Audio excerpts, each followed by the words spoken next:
I'm walking on my treadmill so that you don't have to hear that noise. I'm going to use my little microphone. So dialing in for me is going to look a little different than it may for you or for someone else who is getting started or continuing a journey. I do fitness coaching, and that's something that I've done for years. So I have been in this journey for a while. So first, you want to focus in on nutrition because nutrition is about 70% of your results.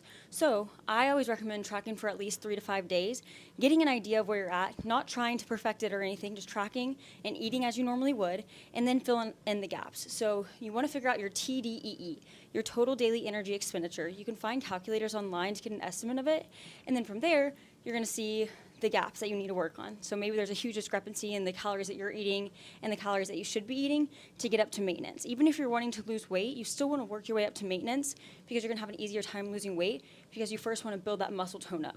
Because muscle is what's going to help you to burn calories more efficiently and create that overall body composition, which leads me to macros. Instead of just counting calories, because as we know, that's going to determine whether you gain weight, whether you lose weight, calories in, calories out, whether you maintain weight, but we want to focus on macros because I had to recharge my microphone because it died. So determining your protein, that's normally where I start with my clients. I will take their lean body mass and multiply that by a certain number based on their activity levels, their lifestyle, their current weight, goal weight, height, all of those different factors. But the easiest way to do it for you would just be to take your weight and then multiply that by 0.8 or 0.9. That's your grams of protein. For fat, typically I do between 28% and 35%. For my girls with PCOS, normally I'm going to have them on a higher fat, a little bit higher protein diet because their body typically doesn't respond as well to a high carb diet. But again, that's going to depend on any other circumstances that you're dealing with. And then the remainder of the grams are going to go to carbs.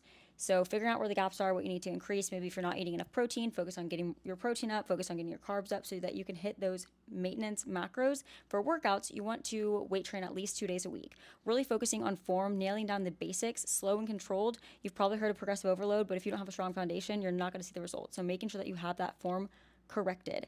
And then you can always add in a third day of weight training and go up from there. And then if you have anything like Pilates or bar that you really enjoy, maybe you like running, add in some sprint circuits, things that you really enjoy, you can build out your workout routine. And of course, you want it to reflect the actual goals that you have at hand. And then of course, lifestyle factors, making sure you're drinking enough water, getting enough sleep, reducing stress, hitting those steps. And when you are working out, eating healthy, that does help automatically reduce stress.